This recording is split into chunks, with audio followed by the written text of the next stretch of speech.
Let's start, kids. Good morning. Today we are going to start number 34. THIRTY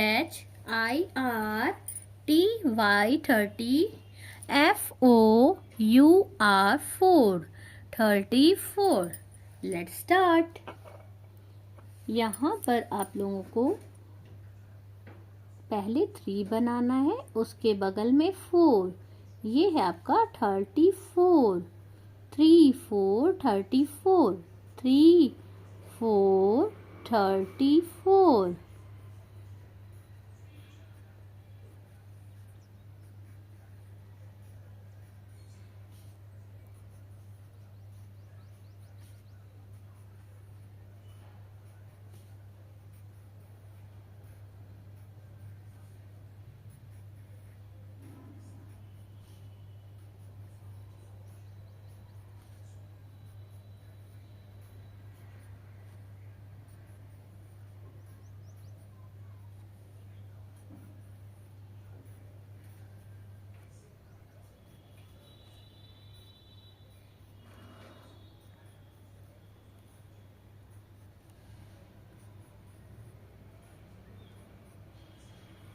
Three 4 34. Thank you.